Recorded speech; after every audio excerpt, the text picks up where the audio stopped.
मुअज़्ज़ज़ ख़वातीन और हज़रात, इंतजार के पल खत्म हो चुके हैं और वो लम्हे करीब आ गए हैं जो तारीख बन जाते हैं, जो हिस्ट्री की शक्ल में सदियों जिंदा रहते हैं। अब ये अदबी जश्न, ये मुशायरा और कवि सम्मेलन उस मकाम पर है जहां नया इतिहास लिखा जाना है, नई तारीख रक़्म होनी है। आप बखूबी वाकिफ हैं और खूब जानते हैं कि हमारे मुशायरे और कवि सम्मेलनों की एक रिवायत रही है कि मुशायरे के आगाज से पहले एक सदर का इंतखाब होता है। हमारी एसोसिएशन के जिम्मेदार अराकीन और ओहदेदारों ने एक तजवीज़ पेश की है कि गुज़िश्ता बरस की तरफ इस बार भी मुशायरे की सदारत आपके महबूब और मारूफ शायर जनाब मुनव्वर राना साहब फरमाएंगे और आपकी तालियों का शोर इस बात की तायद करेगी। मुनव्वर भाई, तलाश करते हैं उनको जरूरत वाले, कहाँ गए वो पुरानी शराफतों वाले, तमाम उम्र सलामत रहे दुआ है यही, हमारे सर पे जो हाथ है बरकतों वाले। मुअज़्ज़िज़ सामीन, अब ये बहुत मुनासिब मौका है कि हम जनाब मुनव्वर राना साहब से दरख्वास्त करें कि वो अपने सदारती खुतबे के बतौर अपने चंद कलमात से हमें नवाजे और मुशायरे की बागडोर नाज़िम मुशायरा को सौंप दें, ताकि आज की शब एक यादगार रात बन सके। तालियों से इस्तकबाल कीजिए जनाब मुनव्वर राना साहब का। आपकी तालियां इस बात की गवाह होनी चाहिए कि आप इस महबूब शायर को कितना चाहते हैं। Thank you. अस्सलाम वालेकुम मौजूद हाज़रीन, ये बड़ी खुशी की बात है कि ये जो मैंने पहला मुशायरा जब हुआ था तो मैंने एक जुमला कहा था कि ये सरफिरों की एक टोली है जिसने एक इतना बड़ा फैसला किया। उसमें शादिया भी हैं, रेहान भी हैं, फरहान भी हैं, आफ्ताब भी हैं। लेकिन सिर्फ यही नहीं है, जो दरोबाम की जीनत है उन्हीं से मिलिए, मैं तो बुनियाद का पत्थर हूँ, नजर क्या हूँ। तो इसमें आप जितने हज़रात शरीक हैं, आप सब बुनियाद के पत्थर की तरह हैं। और बीमारी के आलम में भी मुझे इसलिए आना पड़ता है कि मुशीर झंझानवी ने एक शेर कहा था कि दीवानों के हमराह भी रहना है क़यामत, दीवाने को तन्हा भी तो छोड़ा नहीं जाता।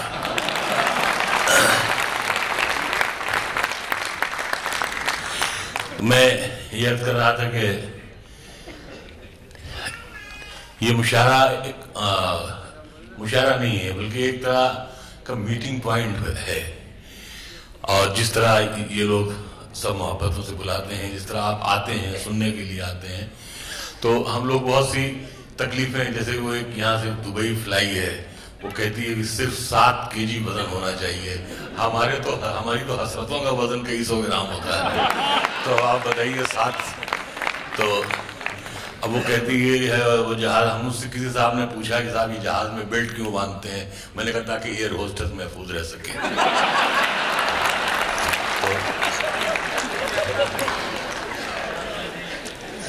बल्कि अभी जब मैं आ रहा था तो वो जो अच्छा, एक तो पूरा जहाज इन दिनों जितने भी जहाज हैं कमोबेश सब बिल्कुल बाजार बन गए हैं, जैसे किसी मार्केट में हो।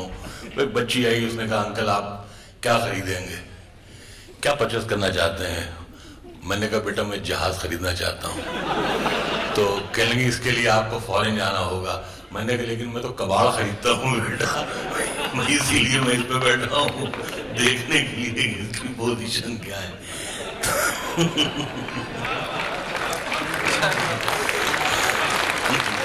तो मैं यह कर रहा था कि जैसे भी हमारे वर्मा साहब ने कहा कि उर्दू जो है वो मोहब्बत की ज़बान है। ये एक जुमला नहीं है, पूरी उर्दू की जितनी सदियां हैं उन सब का निचोड़ है, यही तरह है जो जुमला आपने कहा है। आप देखें उर्दू ज़बान की खूबी ये है कि आप अपने महबूब को जब कहते हैं कि आज तो तुम कातिल लग रही हो तो बहुत खुश होती है। लेकिन अगर आप उसे ये कह दें कि तुम तो हथियारन मालूम होती हो, लेकिन अगर आप ये कह दें कि you are looking like murderer, बोले व्हाट नॉनसेंस, तो ये सिर्फ हमारी उर्दू ज़बान की खूबी हो। वो भी हमारी उर्दू ज़बान इसलिए कि इस उर्दू ज़बान में उर्दू के अपने मुश्किल से 100-150 लफ्ज़ हैं। इसमें ज़्यादा से ज़्यादा लफ्ज़ हमारी हिंदी के हैं, ज़्यादा से ज़्यादा लफ्ज़ में फारसी के हैं। कई जब ज़बानों का संगम हुआ है, उर्दू की खूबी यही रही कि जो लफ्ज़ अच्छा लगा उसको उसने अपने यहाँ शामिल कर लिया। मैं पिछले दिनों फरंगे आसफिया पढ़ रहा था, तो एक लफ्ज आता है हुन बरसना। हुन बरसने का मतलब होता है आसमान से पैसे कुछ बरसना, धन बरसना। तो मैंने सोचा कि ये हुन किस जबान का लफ्ज है। मेरी नॉलेज यही थी कि ये हुन जो है, जो उर्दू में आया है, ये हिंदी का लफ्ज होगा। जब मैंने डिक्शनरी देखी तो मालूम हुआ कि ये तेलुगु का लफ्ज है, और तेलुगु से हिंदी में आया, हिंदी से उसको उर्दू में वैसे ही अडॉप्ट कर लिया। तो रवायत लिखी थी कि कभी आंध्र प्रदेश में कहत पड़ा था, और वहां जब लोगों ने दुआएं की, संतों ने, सूफियों ने, कलंदरों ने, फकीरों ने, तो आसमान से सोने के इतने बड़े पतरे बरसे थे। तो इसी को कहते हैं हुन बरसना। अब उसके रेफरेंस में एक शेर भी लिखा हुआ था। ये उर्दू शायरी का कमाल है। राहती शेर तुम्हारे गायब है। गर्दने शीशा झुका दे मेरे पैमाने में, गर्दने शीशा झुका दे मेरे पैमाने में, हुन बरसता रहे साकी तेरे मैखाने में। गर्दने शीशा झुका दे मेरे पैमाने में, हुन बरसता रहे साकी तेरे मैखाने में। मुझे बहुत खुशी है कि आपने मुझे ये एजाज दिया। मैं अपने आप को इस लायक बिल्कुल नहीं समझता। मैं तो अपने आप को हिंदुस्तान का सदर बनते हुए देखना चाहता था, लेकिन बहरहाल जल्द मांगना था गम मसरत मांग ली, मांगना था गम मसरत मांग ली, आरज़ू जल्दी में धोखा खा गई। तो हज़रात, सबसे बड़ी खुशी की बात यह है कि हमारे ये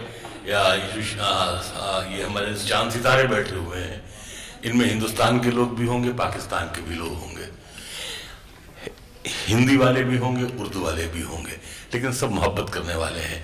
आज सबसे बड़ी बात मुझे ये अच्छी लगी कि हमारे इस मुशायरे में नुमाइंदगी के लिए पाकिस्तान से अब्बास ताबिस, गजल के बाकमाल शायर, और रखशंदा बहन भी तशरीफ लाई हैं। अरब की नुमाइंदगी करने के लिए जनाब जुबैर फारूक मौजूद हैं। मैं उस उस्ताद मोहतरम मेरे जो जिनसे मैंने पढ़ा भी है, प्रोफेसर एजाज अफजल से कॉलेज में भी, तो उनका एक कता है, बल्कि इससे पहले कते से पहले मैं वाक़या सुना दूं कि वो कॉलेज में, वो मौलाना आज़ाद कॉलेज में कलकत्ते में मिर्ज़ा गालिब पढ़ा रहे थे। पढ़ाते पढ़ाते अचानक उन्होंने कहा कि मिर्ज़ा गालिब का ये शेर है कि नींद उसकी है, दिमाग उसका है, रातें उसकी, जिसके शाने पर तेरी जुल्फें परेशान हो गई। एक लड़का खड़ा हुआ, उसने कहा सर बड़ा घिनौना अमल मालूम होता है, महबूब का शाना है, उस पर महबूबा की जुल्फें आकर के झुक गई हैं, उसमें जुएं भी तो हो सकती हैं। बेखुद साहब ने कहा तशरीफ रखिए, यहाँ मैं गालिब की महबूबा की बात कर रहा हूँ, आपकी महबूबा की बात नहीं। तो मौजूद हजरात, ये जो हमारे महबूब शोराए कराम तशरीफ रखते हैं, मैं सिर्फ उनके 4 मिसरे एजाज अफजल साहब के पढ़ना चाहता हूँ कि हजारों सरहदों की बेड़ियां लिपटी हैं कदमों से, हजारों सरहदों की बेड़ियां लिपटी हैं कदमों से, हमारे पाँव को भी पर बना देता तो अच्छा था, परिंदों ने कभी रोका नहीं रास्ता परिंदों का, खुदा दुनिया को चिड़िया घर बना देता तो अच्छा।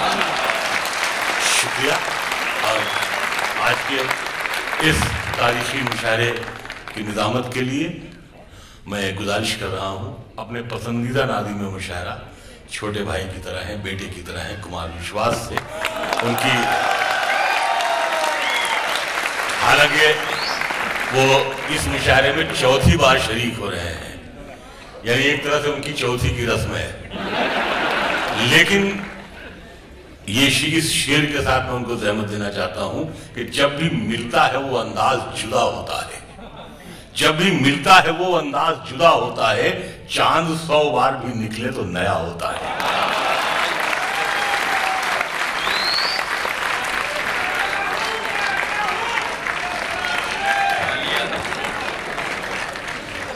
आदरणीय संजय जी,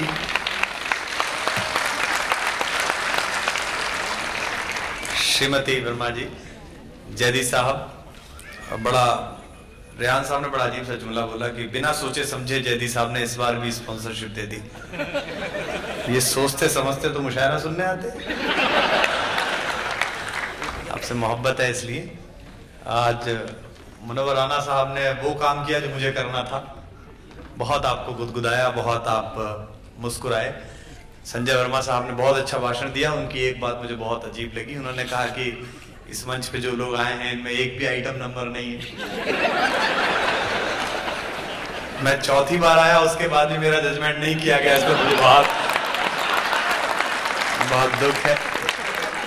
मेरी पूरी इच्छा है कि एक बार ये मुझे कोटा के मेले में सुने, जहां 2 लाख लोग होते हैं, इधर कोई बीड़ी पी रहा है, उधर कोई मूंगफली खा रहा है, उधर पीछे लट चल गया पुलिस का, और इधर शायर खड़ा है।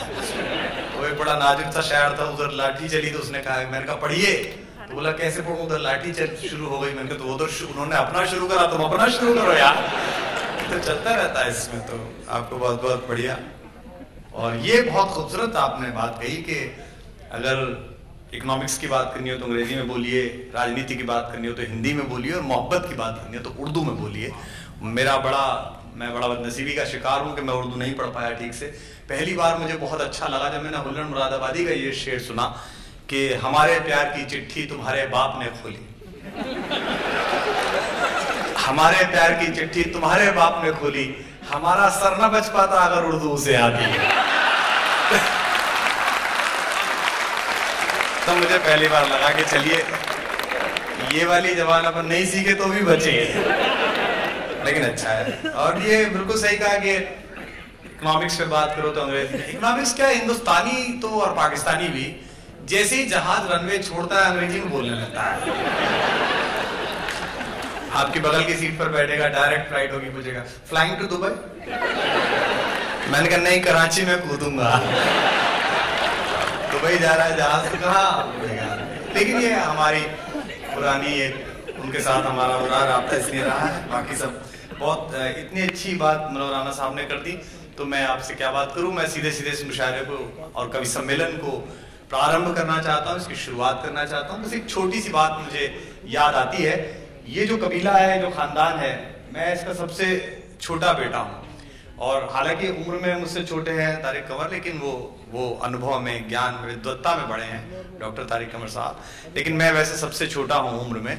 तो मुझे लगता है कि शायद ये मुझे और जिम्मेदार बनाने के लिए हर बार ये काम सौंप देते हैं, क्योंकि कई बार ऐसा होता है कि आदमी का उच्चारण खराब होता है। मुरादाबाद में एक शायर ने कोई कलाम पढ़ा तो उसका तलफ्फुज़ खराब था, तो एक बार उसने कहा, लोगों ने कहा मुकर्रर दोबारा पढ़िए मिसरा, उसने दोबारा पढ़ा, फिर तिवारा पढ़िए, 5 बार पढ़ा, उसने कहा ज्यादा पसंद आ गया, कि कब तक पढ़ूं, बोले जब तक सही नहीं बोलोगे तब तक पढ़ते रहो।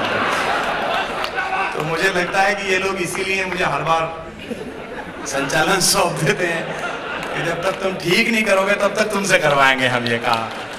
और मैंने भी सोच रखा है कि ठीक करना नहीं है, क्योंकि देखिए कुछ चीजें ऐसी होती है जो दिल से होती है। जैसे आप लोग जो यहाँ हिंदू बैठे होंगे, सत्यनारायण की कथा आपने 1000 बार सुनी होगी, लेकिन जब तक पंडित जी नहीं कहते कि फूल छोड़ो तब तक आप दबाए बैठे रहते हैं, क्योंकि पहली बार आपने ध्यान से सुनी नहीं होती है वो। आज आप इसीलिए दोबारा सुनने आ गए कि पहली बार आपने सुना ही नहीं ढंग से, वरना एक बार आप सुन लेते तो फिर दोबारा क्यों आते हैं आप। पाकिस्तान से और हिंदुस्तान से तमाम लोग हैं। दुबई अपने सोने के लिए, अपने तेल के लिए, अपने व्यापार के लिए प्रसिद्ध है हिंदुस्तान में। दुबई जाएं, मिडिल ईस्ट कहीं जाए तो लोग समझते हैं कि अब ये पैसा कमा के लाएंगे। ऐसा भारत में बड़ी कंसेप्ट है, गांव में और छोटी जगहों पर। मैं एक मनोवराना साहब ने इतनी अच्छी बातें की है, तो मैं एक छोटी सी बात से इस कार्यक्रम को शुरू करना चाहता हूँ। पुराना जमाना था, बनारस में लोग पढ़ने जाते थे, तो उत्तर प्रदेश के किसी बड़े राजा ने अपना लड़का भेजा वहां वाणिज्य पढ़ने के लिए, इकोनॉमिक्स पढ़ने के लिए। साथ में वहां के जो कवि थे उस राज्य के, उन्होंने अपना बच्चा भेज दिया कि तुम तेरा शायरी पढ़ लेना, संस्कृत पढ़ लेना, कविता पढ़ लेना। दोनों 2 साल पढ़कर लौटे, घोड़े पर लौट रहे थे, रात का समय था। अचानक सेठ जी के लड़के ने कहा, वहां के राजा के लड़के ने कहा कि सुनो सुनो, घोड़ा रोको, मुझे कुछ आवाज आई। तो पंडित जी के लड़के ने कहा, कवि के लड़के ने कहा कि मुझे तो कोई आवाज नहीं आई, सब कुछ ठीक ठाक है। बोले नहीं, घोड़ा रोको, घोड़े के पैर के नीचे कुछ आया है। दोनों ने घोड़ा रोका, चिराग जलाया तो देखा कि घोड़े के पैर के नीचे एक सोने की मुहर लगी थी, उसकी आवाज हुई थी। तो कहा सेठ जी के लड़के ने, राजा के लड़के ने कहा, देखो ये मोहर थी, तुम्हें सुनाई नहीं दी। तो पंडित जी के लड़के ने कहा, जो कवि का बेटा था, कि हाँ यार मुझे सुनाई नहीं, तुम्हें पता नहीं कैसे सुनाई दी। दिन निकलने वाला था, बहुत दूर चले, उन्नीदे थे, दोनों नींद में थे। अचानक शायर के लड़के ने कहा, कवि के लड़के ने कहा सेठ जी के लड़के से, घोड़ा रोको, मुझे कुछ आवाज सुनाई दी। तो सेठ जी के लड़के ने कहा, मुझे सब सुनाई देता, मुझे कुछ नहीं सुनाई दिया यार, कुछ भी नहीं है, क्या जरूरत है रुकने की। बोले नहीं रुको, कुछ सुनाई दिया। वो रुका और उसने हल्के से उजाले में चारों तरफ घूम कर देखा तो एक मकड़ी के जाले में फंसी हुई तितली फड़फड़ा रही थी। कहा सेठ जी के लड़के ने, तूने सोने की आवाज नहीं सुनी, इसकी कैसे सुनी? तो उसने कहा कि बिजनेस पढ़ने और शायरी पढ़ने में यही अंतर है कि तुम सोने की खनक सुनते हो और मैं तितली के परों की फड़फड़ाहट सुनता हूं। तो आप लोग सोने की खनक सुनने वाले लोग हैं और ये तितली के परों की फड़फड़ाहट को शेर बनाने वाले, कविता बनाने वाले, हास्य बनाने वाले लोग हैं। तो मुझे लगता है कि इस मुकाम पर, इस जगह पर, इस संधि स्थल पर हम एक बहुत खूबसूरत शाम यहाँ पर बिता पाएंगे। ये 4-5 हमारे जो दोस्त हैं, रेहान साहब, फरहान साहब, शाजिया जी, और कहाँ है शाजिया जी? कहाँ की दिखाई नहीं दे रही? अच्छा, इंतजाम में होंगे, इन्हें हैं आप। अच्छा, इनका बहुत अच्छा है, ये एक एक करके बोलते हैं तो स्टूल लगाना पड़ता है, फिर स्टूल हटाना पड़ता है। शाजिया बोलती है तो स्टूल लगाना पड़ता है। वक्ता के साथ यही दिक्कत है कि वो माइक के आकार का पैदा नहीं होता कभी भी, हर बार माइक को ही कुछ करना पड़ता है। और इनमें आफ्ताब साहब जो मतलब रिश्तेदारी में अटल बिहारी वाजपेयी के साड़ू हैं, उनकी भी नहीं हुई और इनकी भी नहीं हुई है। उन्होंने की नहीं थी, इनकी हो नहीं रही है। तो हर साल मुझसे कहते हैं कि बस इस बार सूट खरीद लीजिए, इस बार आपको दिसंबर में बिरयानी खिलाऊंगा। और हर बार मैं बम्बई इनसे मिलके जाता हूँ, फिर कहता है ये चलिए टहल के वहां खा के आते हैं। मैंने ऐसे कब तक दूसरों के घरों पे बिरयानी खाओगे यार? तो वक्त पे शादी नहीं करोगे तो ऐसे ही मुशायरे कराने इतनी दूर आना पड़ा था। मैं पहले कवि को आमंत्रित करता हूं और आप सबसे उम्मीद करता हूं, सपरिवार आप लोग आए हैं। खासतौर पर मैं देख रहा हूं कि बाकी लोग तो जितने भी, मनोहर भाई ने इतनी अच्छी चीजें आपको सुनाई, आपने ठाका लगाया। जो लोग सपत्नीक आए हैं, पत्नी के साथ आए, वो थोड़े से डरे हुए बैठे हैं। तो आप लोग इस भय से बाहर निकलिए। आप ये मान के चलिए कि आपका 15 अगस्त अब से शुरू हो रहा है, आपकी आजादी अब से शुरू हो रही है। क्योंकि इनमें से कुछ लोग ऐसे भी हैं, अधिकतम गजल के लोग हैं, उर्दू शायरी के लोग हैं, हिंदी के भी 2-3 महत्वपूर्ण नाम हैं। मिली जुली महफिल है। मैं एक ऐसे शायर से, आप पहले भी उनसे मिल चुके हैं, वो बड़ी मुश्किल से यहाँ पर आ पाए हैं। वो अपनी पारिवारिक दिक्कतों में थे, लेकिन हमारी नई पीढ़ी में अगर कविता के नाम पर, अदब के नाम पर दिखाने के लिए कुछ 2-4 लोग हमारे पास हैं, तो उनमें से एक उनका नाम है। आप सब उनसे परिचित हैं। मैं बस आपसे उम्मीद ये करूंगा कि जब संचालक बोले उस वक्त आप चहलकदमी कर लें, इधर उधर जाना हो तो वो कर लें। जब कवि पढ़े या शायर पढ़े तो उस वक्त आप अपनी चहलकदमी रोकें, क्योंकि जब वो बोलता है तो इतनी दूरी से, देखिए उसने जो गजल सुनाई, जो कविता सुनाई, उसका महत्व नहीं है। उसे जब से बुक किया गया था और तब से जो उसकी जद्दोजहद है, वीजा पहुंचा नहीं, उसमें फोटो आया नहीं। अब वो स्पाइस जेट की खिड़की पे खड़ी हुई लड़की मिला रही है कि आप ही हो कि नहीं हो। अब वो सोच रहा कि ताली तो बहुत बजती है, पर ये क्यों नहीं पहचान रही है मेरे को। तो उसके इतने कष्ट से जो आप तक पहुंचा है, उसकी इस यात्रा का आपको लाभ उठाना है, उसकी इस यात्रा को सम्मान देना है, उसकी इस क्षमता को सम्मान देना है कि उसने इतनी लंबी यात्रा आपके पास तक की। हमारे यहाँ संस्कृत में एक श्लोक है जिसमें कवि ब्रह्मा से ये कहता है कि तू मुझे स्वर्ग का कोई सुख मत देना, बस मुझे ऐसे लोगों की महफिल में मत भेजना जो कविता ना समझते हों। तो मैं समझता हूं कि आप सब उस महफिल के लोग हैं जो कविता समझते हैं, जो गजल समझते हैं, जो गीत समझते हैं। मैं इस महफिल के एक ऐसे शायर ओपनिंग बैट्समैन से आपको मिलवाना चाहता हूं जिसे आप सब भी बहुत प्यार करते हैं और उर्दू और हिंदी का मंच भी जिन्हें बेहद मोहब्बत देता है। आलोक श्रीवास्तव दिल्ली से हमारे बीच हैं, हिंदुस्तान के एक मशहूर चैनल आज तक में काम करते हैं। एक बार जोरदार तालियों के साथ आलोक भाई का स्वागत करिएगा। क्योंकि अपनी अभी आपकी तालियां ऐसी नहीं आई जैसे इस मुशायरे को शुरू करते हैं। एक बार हाथ उठाकर जोरदार तालियों के साथ आज के कार्यक्रम का शुरुआत।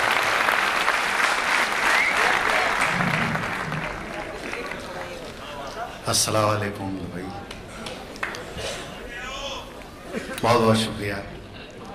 आपके बीच बहुत मुश्किलों के साथ हाजिर हूँ।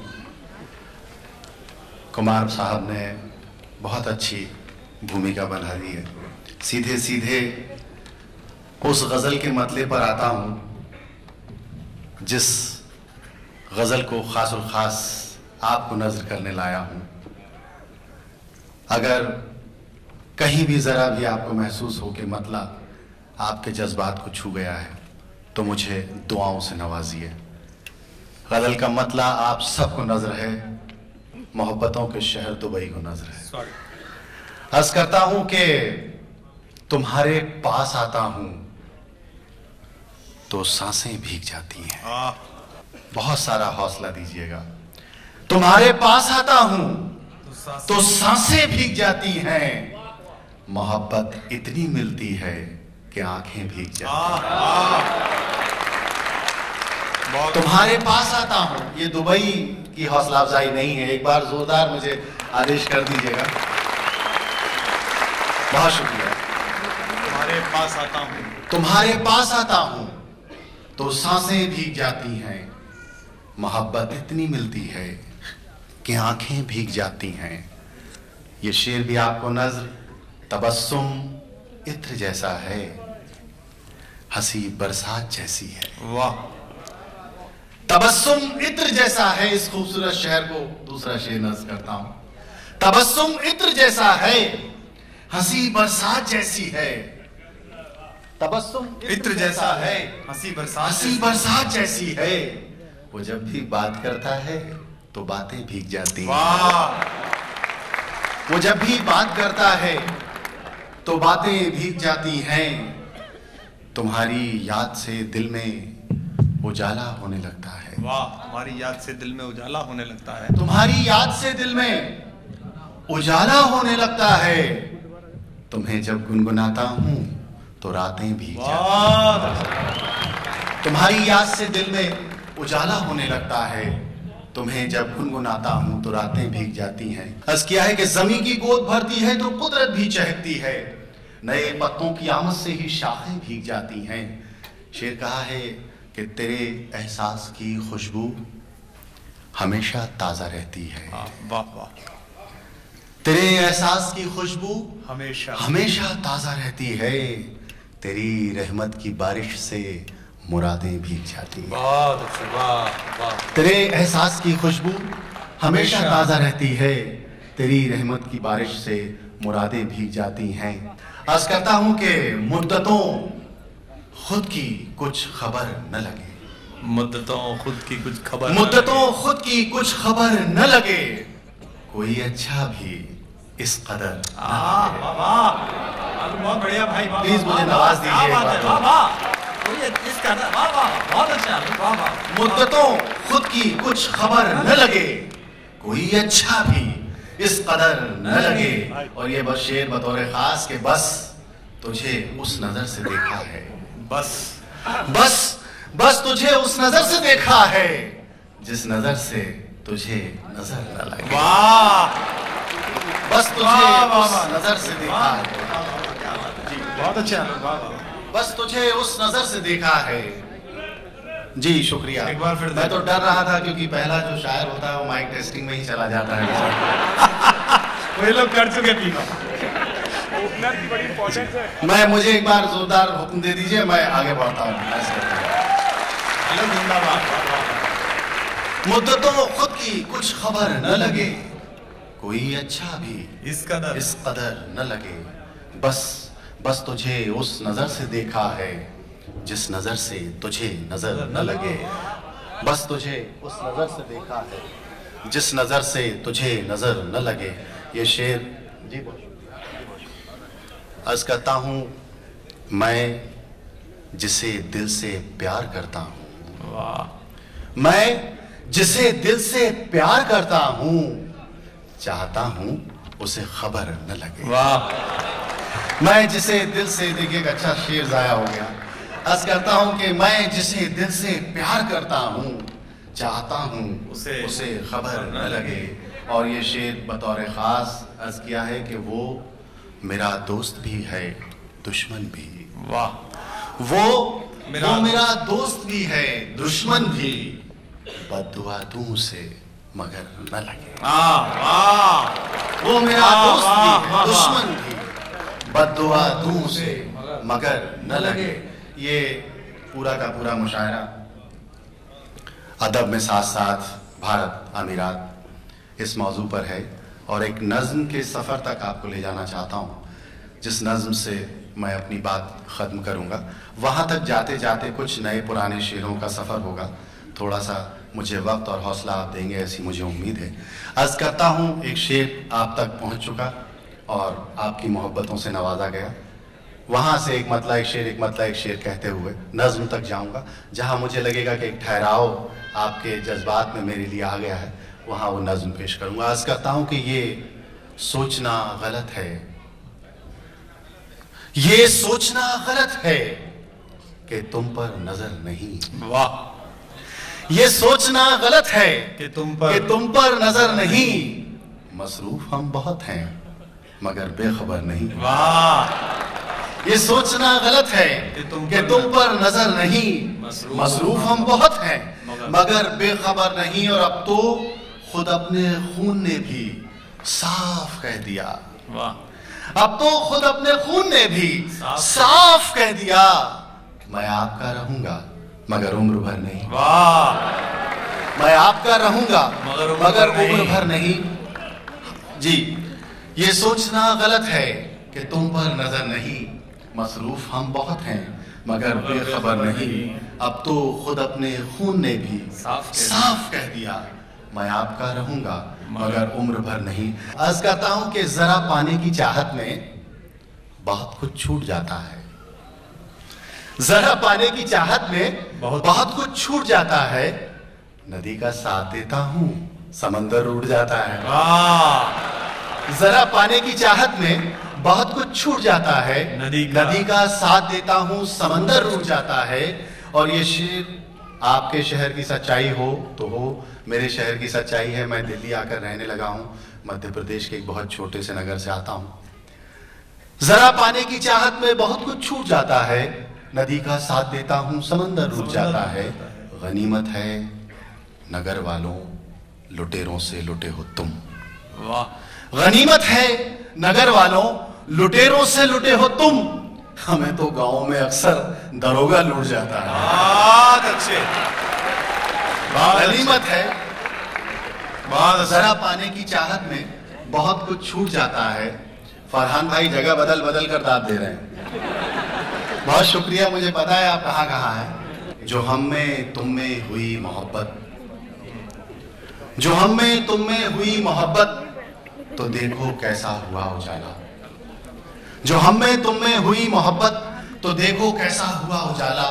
वो खुशबुओं ने चमन संभाला, वो मस्जिदों में खिला तबस्सुम, वो मुस्कुराया है फिर शिवाला। वाह। जो हम में तुम में हुई मोहब्बत, तो देखो कैसा हुआ उजाला।